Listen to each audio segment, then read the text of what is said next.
오늘 함께 주시는 말씀 함께 보겠습니다. 베드로전서 3장 13절부터 17절까지 말씀입니다. 제가 가진 성경 신약 381쪽에 있습니다.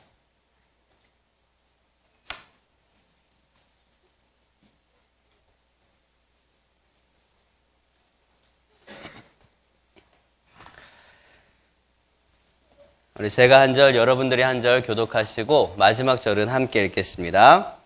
제가 먼저 읽습니다. 또 너희가 열심으로 선을 행하면 누가 너희를 해하리요?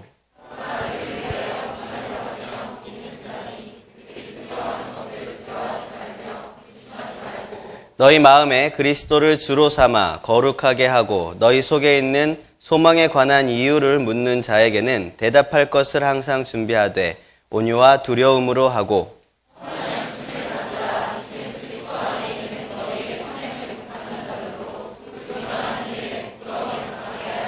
함께 했습니다. 선을 행함으로 고난받는 것이 하나님의 뜻일진데 악을 행함으로 고난받는 것보다 나으니라. 아멘. 오늘 제목을 한번 읽어봅시다. 시작. 네, 그렇게 읽는 거 아닙니다. 따라해 봅시다. 이유. 네, 이거 어쩔 때 사용하는 거겠습니까? 그래요.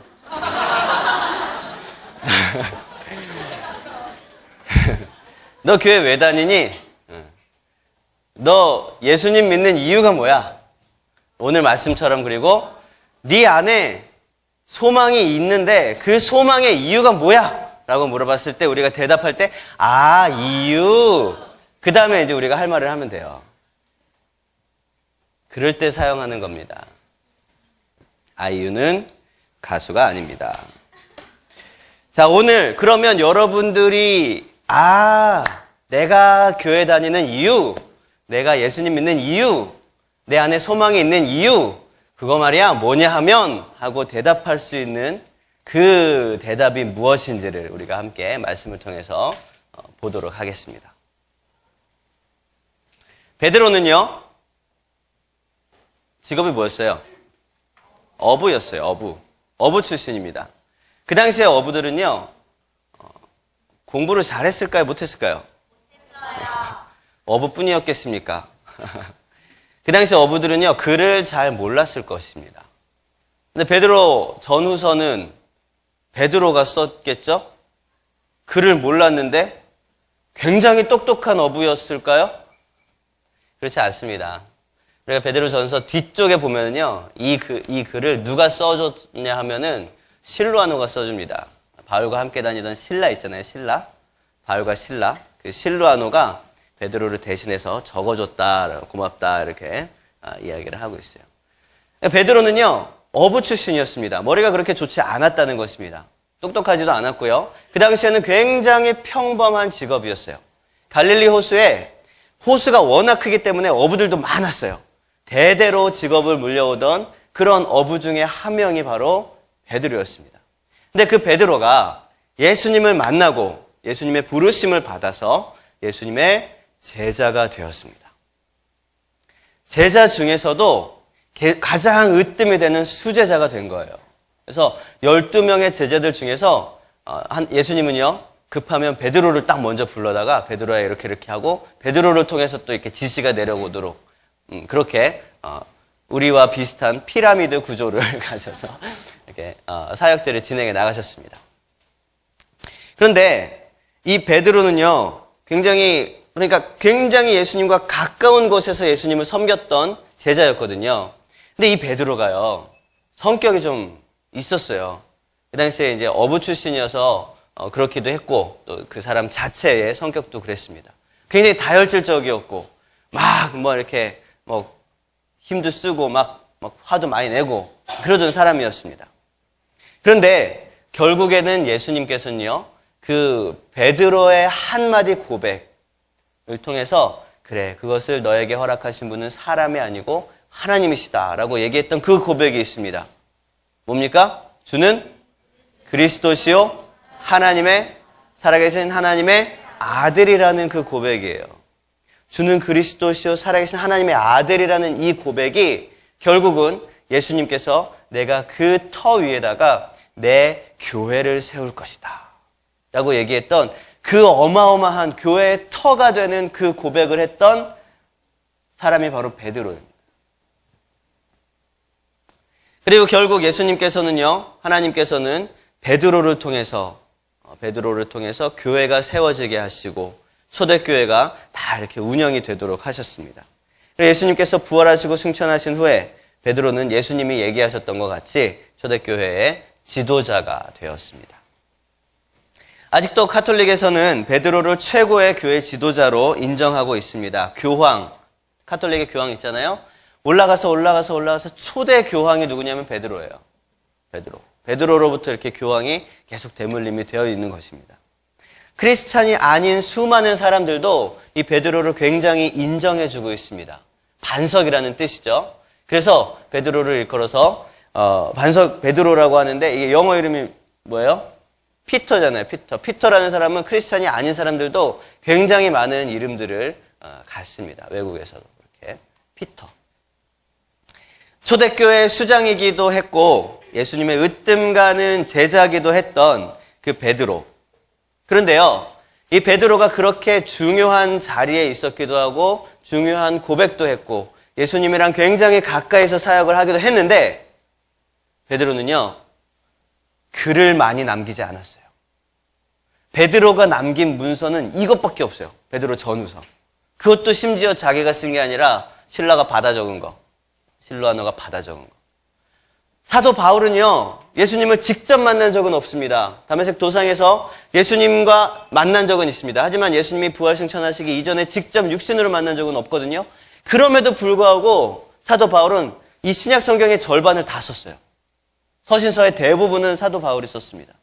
그런데 베드로는 그렇게 예수님에 대해서 할 얘기가 많았을 건데도 불구하고 정말 한두 편밖에 안 되는 그 짤막한 서신서 한 절만 썼다는 것입니다. 그래서 어쩌면 우리는 더 이 베드로 전후서를 주의 깊게 살펴보아야 합니다. 왜냐하면 베드로가 그렇게 가까이에서 바라보고 또 느꼈던 그 예수님의 모든 행적들이 베드로를 통해서 선포된 단 한 권의 책이었기 때문이에요. 베드로는요, 오늘 이 말씀 본문을 통해서 이 시대를 살고 있는 저와 여러분들에게 강조하고 싶은 것이 있었습니다. 그 중에서 가장 먼저 되어야 할 것은 뭐냐면 당연히 그리스도를 주로 삼으라라는 것입니다. 따라해 봅시다. 그리스도를 주로 삼아라. 여기서 주라고 하는 건 뭐겠어요? 주인입니다. 주인 주자예요. 당시에 예수님을 주님이라고 고백하면 굉장히 어마어마한 고난과 환란이 있었습니다. 왜냐하면 그 당시 사람들이 주님이라고 고백할 수 있었던 사람은 황제밖에 없었거든요. 그런데 그 황제 말고 예수가 나의 주님이다라고 고백하는 순간 그때부터 고난과 고통과 고문들이 시작됐기 때문이에요. 이 당시 베드로 전서 후서가 쓰여진 이 당시를 신학자들에 의하면 네로 황제 시대라고 이야기를 합니다. 얼마나 박해가 심했을 때예요. 굉장히 힘든 그런 상황 속이었습니다.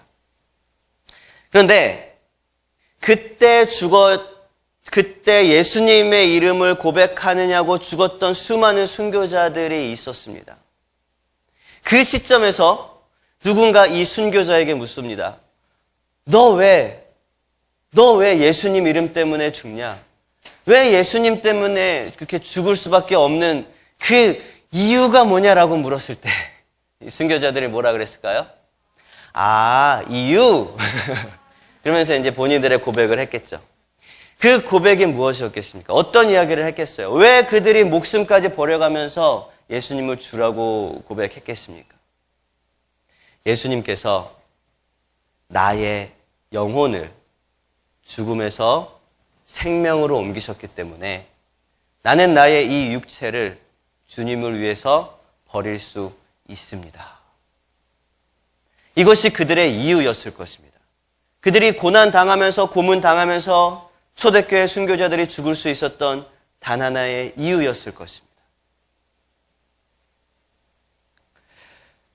지금 우리는 너무나 많은 것을 주인으로 삼고 있습니다. 우리의 직업, 우리의 가족, 돈, 관계, 심지어는 어떤 취미들이 나의 주인이 되어 있는 경우들도 있어요. 내가 주인 삼고 있는 것들도 있어요. 여러분, 베드로는요, 그리스도를 주로 삼으라고 이야기하고 있습니다. 그리스도를 주로 삼는다는 얘기는 예수님께서 십자가에 달려 죽으심으로 나의 모든 죄를 깨끗하게 속하여 주셨으니 이제는 내 안에 내가 주인이 아니라 나를 대신해 죽으신 예수님이 나의 주인임을 고백한다는 사실입니다. 그것이 바로 내 마음에 그리스도를 주로 삼아 15절에 나오는 말씀이죠. 여러분, 그리스도를 우리 마음에 주로 삼으시길 원하십니까? 네. 그렇게 되어주시길 바랍니다. 그리고 그렇게 되어졌음을 믿습니다. 그러면 그리스도가 내 마음의 주인이 되어지면, 내 마음속에 그리스도가 주인으로 삼아서 그리스도가 나의 마음의 주인이 되어졌으면 우리의 삶에 어떤 변화가 일어나게 될까요? 우리의 삶 속에서 우리의 모든 전 존재 안에 어떤 변화가 일어나게 될까요? 내 주인이 바뀌게 되었는데 뭐가 바뀌지 않겠습니까? 삶 가운데서, 생활 가운데서. 오늘 15절 말씀을 보니까 너희 마음에 그리스도를 주로 삼아, 그렇게 되면 어떻게 된다고요? 거룩하게 된다고 이야기하고 있습니다.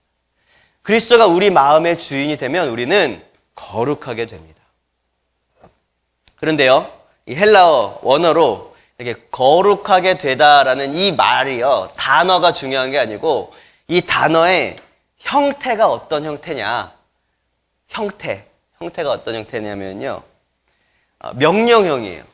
근데 이 명령형이 과거 명령형이에요. 그러니까 이런 거 제가 한국말로 표현하기가 좀 거룩하게 되었었던 것이었어라, 이거 과거 명령형. 좀 어렵죠? 과거 명령. 우리나라에서는 잘 안 쓰는 그런 형태인 것 같아요. 그런데 일반적으로 헬라어에서 이 과거 명령형을 썼을 경우가 어느 경우냐 하면은요, 단 1회적인 사건을 표현할 때 과거 명령형을 씁니다. 1회적인, 한 번밖에 없었던 일을 표현할 때 이 형태가 과거 명령형을 썼다는 거죠. 거룩해진다는 것은요, 오늘 말씀에 이 거룩하게 하고라고 했던 이 표현은요, 지금부터 넌 거룩하게 살아가라, 이 표현이 아니라는 말입니다.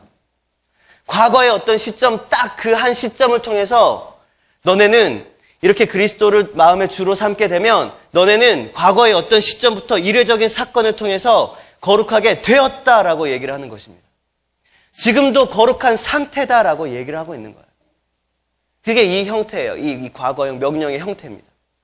과거의 단 일회적인 사건으로 우리가 거룩하게 되었을 수 있었던 그 단 하나의 사건이 무엇이겠습니까? 바로 예수 그리스도의 십자가가, 그 십자가가 나의 십자가가 된다는 것입니다. 그 십자가에 내가 연합하게 된다는 것입니다. 그 십자가의 보혈에 내가 동참하게 된다는 것이에요. 우리가 예수님을 우리 마음의 주로 삼을 때 우리는 십자가의 죽으심에 연합하게 됩니다. 로마서 6장에서는 5절에서 이렇게 이야기하고 있습니다. 만일 우리가 그의 죽으심과 같은 모양으로 연합한 자가 되었으면 또한 그의 부활과 같은 모양으로 연합한 자도 되리라.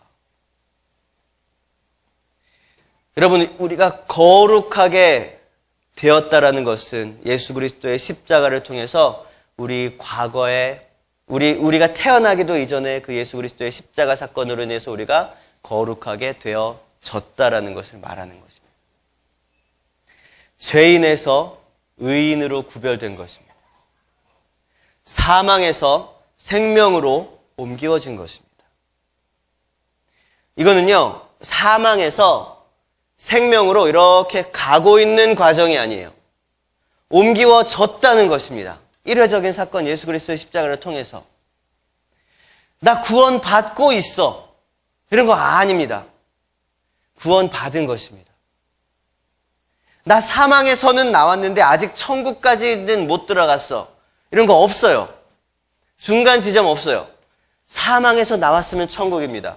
천국에 못 들어가면 지옥입니다. 둘 중에 하나예요.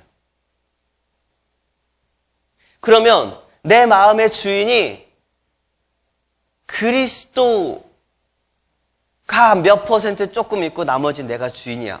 이런 것도 없는 거예요. 내 마음의 주인은 오직 한 분 예수 그리스도라는 것입니다.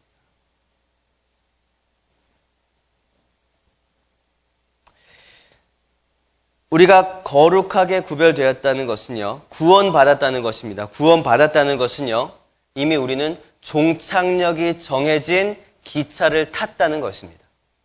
그리고 그 종착역은 어디입니까? 하나님의 나라입니다. 우리의 소망은 하나님의 품입니다. 천국입니다. 우리는 그 소망을 품고 살아갈 수 있는 거예요. 그 확신 안에 거할 때에 우리는 그곳을 향해 달려가는 기차 안에서 너무나 평안하게 여행을 즐길 수 있는 것입니다. 그 확신 안에 거할 때에 우리는 구원받은 자로서의 삶을 살아갈 수 있게 되는 것입니다. 구원받은 자의 삶은요, 이 세상 사람들과의 삶과 전혀 다른 삶을 살아가게 됩니다. 그렇기 때문에 이 세상의 모든 사람들은요, 우리를 신기한 눈으로 쳐다봐요. 너무너무 신기할 거예요. 그리고 그들은 우리에게 끊임없이 질문할 것입니다. 대체 거기 뭐 하는 곳이냐? 교회 왜 다니냐? 너는 예수를 왜 믿냐? 요한복음 9장에 보면은요, 어떤 눈먼 사람이 예수님으로 인해서 눈을 뜨게 됩니다. 그리고 눈 뜬 사람이 사람들에게 앞으로 나가게 됐어요. 사람들이 이 사람을 보더니 깜짝 놀랐어요. 어제까지만 해도 장님이었는데, 눈을 못 뜨는 맹인이었는데, 막 더듬더듬거리면서 구걸을 하고 다니던 그런 사람이었는데, 오늘 눈을 뜨고 사람들 앞에 나타난 거예요. 단 하루 만에, 한나절 만에 눈을 뜨고 나타난 거예요. 대체 너한테 무슨 일이 있었냐? 네가 눈을 뜬 거 맞냐? 너가 그 사람 맞냐? 끊임없이 사람들이 질문했습니다. 요한복음 9장 한 장 안에서만 5번이나 같은 질문이 반복돼요. 대제사장들도 물어봅니다. 서기관들도 물어봐요. 주위에 있는 유대인 이웃들도 막 물어봅니다. 너에게 도대체 무슨 일이 있었던 거냐? 이 사람은 끊임없이 얘기합니다. 예수라는 분이 나를 눈을 뜨게 해줬다. 그분이 나를 눈을 뜨게 해줬는데 그분은 정말 그리스도인 것 같다. 메시아인 것 같다. 끊임없이 대답하는데도 이 사람들은요, 그걸 인정을 안 해요. 이해하지 못해요. 얘기를 들었는데도 돌아서서 또 물어봐요. 대체 너한테 무슨 일이 일어난 거냐? 아, 예수님이 눈 뜨게 해줬다니까. 또 한 바퀴 돌아가서 너한테 무슨 일이 일어난 거냐? 계속 묻습니다. 계속. 그들은 믿을 수가 없고 이해할 수가 없는 상황이 벌어졌기 때문이에요. 우리의 삶 속에서도 마찬가지예요. 우리가 예수님을 만나고 우리가 하나님 나라의 소망을 품게 되면은요, 우리의 삶이 어제와 정반대가 되어집니다. 우리의 가치가 어제와 정반대가 되어지는 거예요. 그러면 사람들이 와서 묻겠죠. 야, 너 어제는 안 그랬잖아. 야, 지난주에는 안 그랬잖아. 대체 너 왜 그래? 무슨 일 있었어? 그때 우리는 얘기하는 거예요. 아, 이유. 그 다음에 우리가 우리의 마음 가운데 품고 있는 우리의 소망을 이야기하는 거죠. 우리가 왜 예수님을 만나게 되었고 왜 우리가 변화된 삶을 살아갔는지 그 이유를 이야기하게 되는 것입니다. 오늘 본문에 보시면 소망에 관한 이유를 묻는 자에게 대답할 것을 항상 준비해라 라고 얘기하고 있습니다. 사람들이 너 왜 교회 다니냐? 너 왜 예수 믿냐? 라고 질문을 했을 때 우리가 대답할 것을 항상 준비하라고 얘기하고 있는 거예요. 여러분, 그게 우리가 그러니까 그런 질문을 받았을 때 이유, 그 다음에 딱 대답해 줘야 되는 그 대답이 결코 쉽지만은 않다는 거예요. 그래서 우리는 그 대답을 이게 툭 치면 튀어나오는 그런 대답이 이렇게 되기가 어렵다는 것입니다. 그래서 우리는 평소에 그 대답을 준비를 해야 된다는 것입니다. 준비를 해야지 우리가 이야기를 할 수 있다는 거예요. 오늘 셀 모임 때 여러분들 그 멘트를 한번 준비를 해볼 겁니다. 말씀 구절들을 가지고 그 말씀들을 통해서 여러분들의 표현으로, 여러분들의 말로 그런 멘트들을 이렇게 준비를 해야 돼요. 너 왜 교회 다니냐? 라고 했을 때 내가 대답할 수 있는 이유들을 준비를 해야 됩니다. 그게 되어져야지 이걸 가지고 전도하고, 이걸 가지고 선교를 하고, 이걸 가지고 뭐를 할 수 있는 거지. 이게 없이 난 선교하겠다, 난 전도하겠다, 뭘로 할 건데요? 이 소망이 없이. 그 소망이 먼저 확실하게 되어지고, 정말 왜 예수 믿는지, 왜 교회 다니는지 그 이유를 여러분들이 여러분들의 말로 이야기할 수가 있어야 하는 것입니다. 그것은요, 다른 사람에게 대답하기 위함도 물론 중요하지만 더 중요한 거는 나 스스로가 그 이유를 알아야 하는 거예요. 나 스스로가 내 안에 하늘 소망이 뚜렷한지, 내 안에 예수 그리스도의 보혈의 피가 내게 왜 필요한지가 명확하게 내 스스로 이유를 알아야지만이 여러분들이 교회 나오는데 기쁨으로 나올 수 있고 하나님의 말씀을 듣는데 정말 행복한 마음으로 들을 수 있는 거예요. 다 여러분 대답할 수 있는 부분들이잖아요.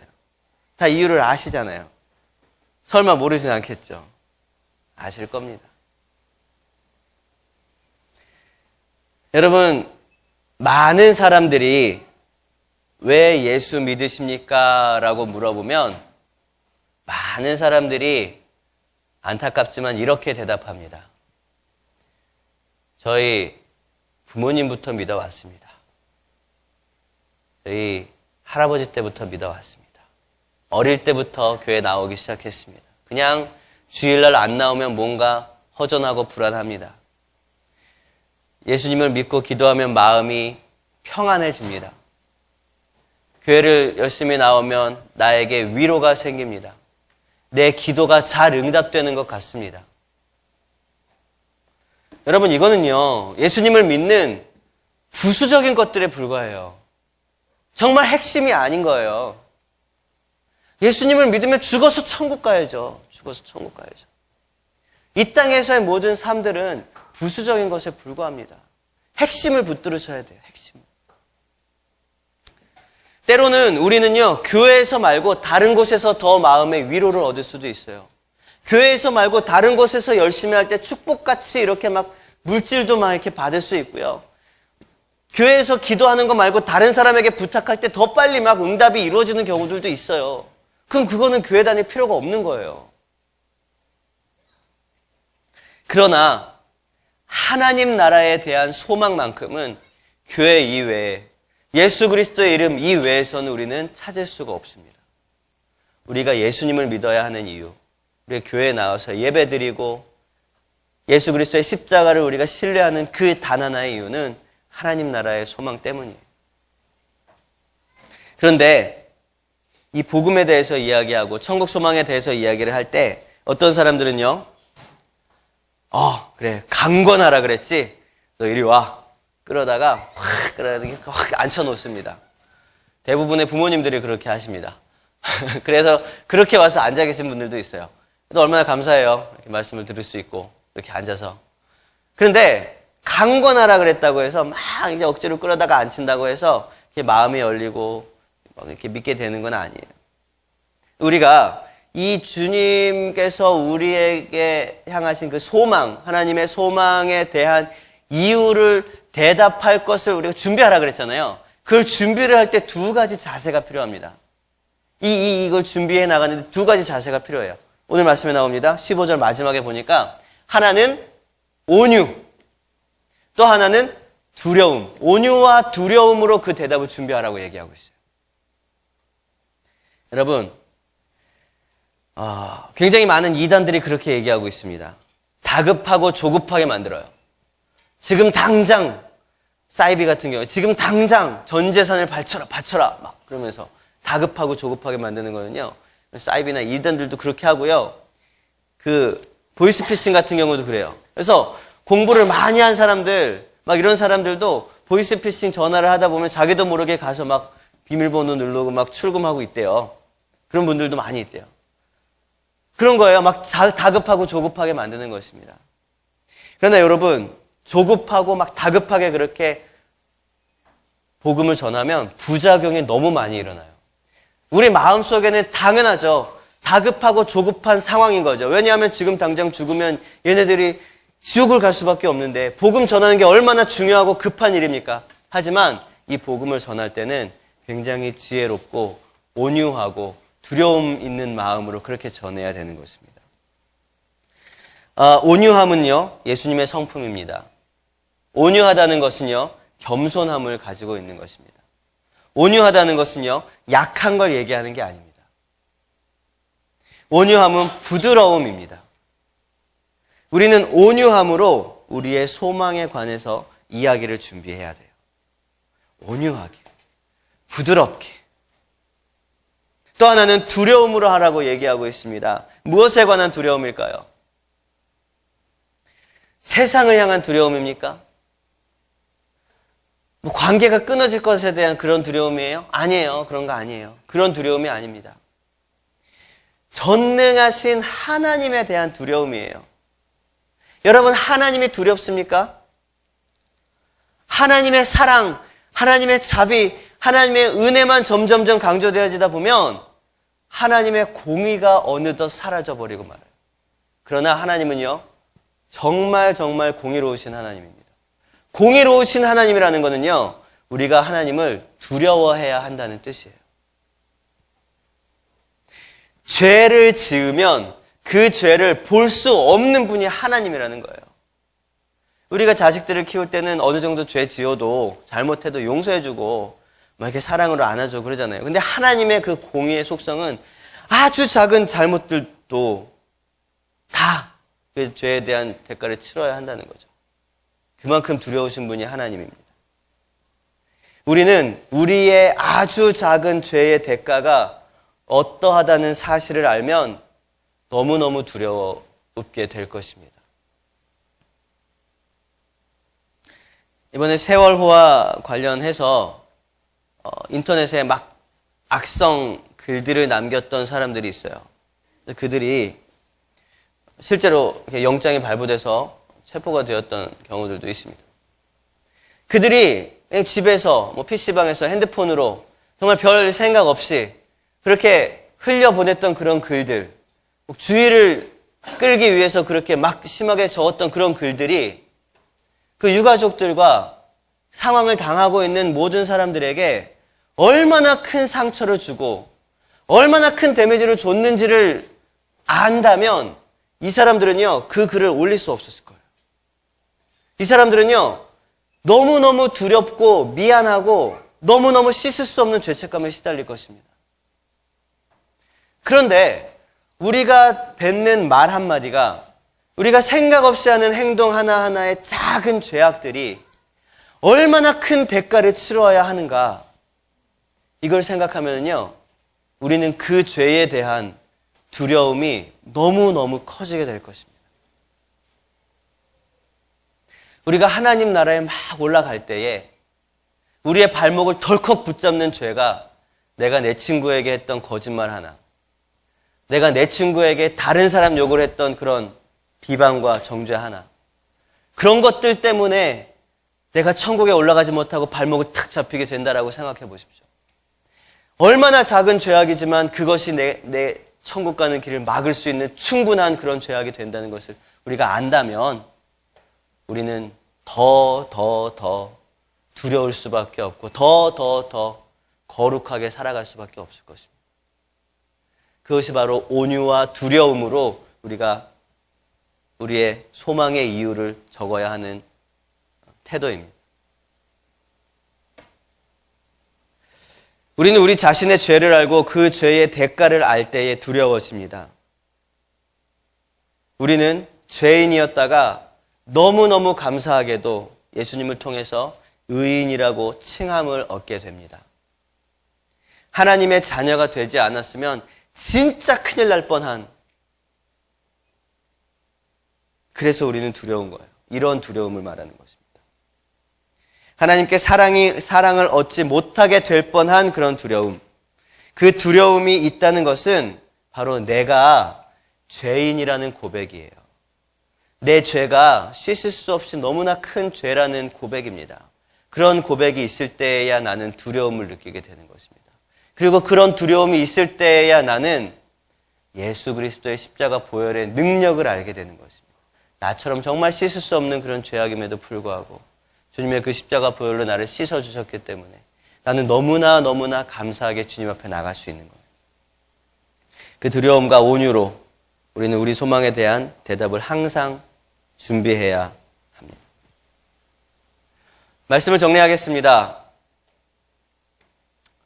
오늘부터 또 한 주간 살아갈 때에 TV나 인터넷을 통해서 아이유가 나오면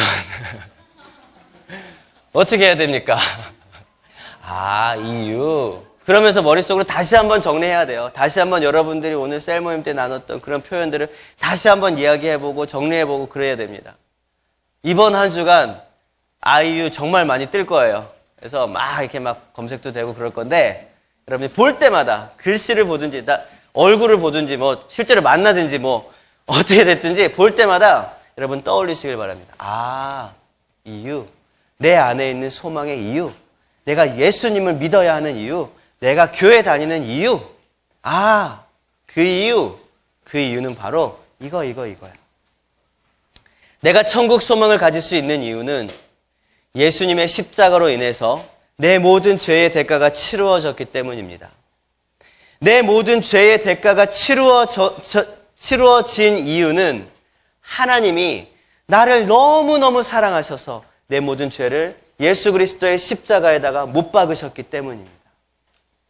내가 교회에 다니는 이유는 내가 구원받았는데 구원받은 자가 너무너무 감사해서 너무너무 내 삶을 주님께 드리고 싶어서 기꺼이 주님 앞에 나와서 찬양하고 예배하고 또 하나님의 말씀을 듣고 그 말씀대로 살기 위해서 이 땅에 여기 예배에 나오고 교회에 나오는 거예요. 내가 말씀대로 살아가는 이유는 하나님 나라의 소망이 내 삶의 소망이기 때문입니다. 그 이유들 하나하나를 여러분들이 여러분의 입술로 고백하면서 한 주간 또 앞으로의 모든 삶을 살아가시는 그런 저와 여러분 되시길 바랍니다.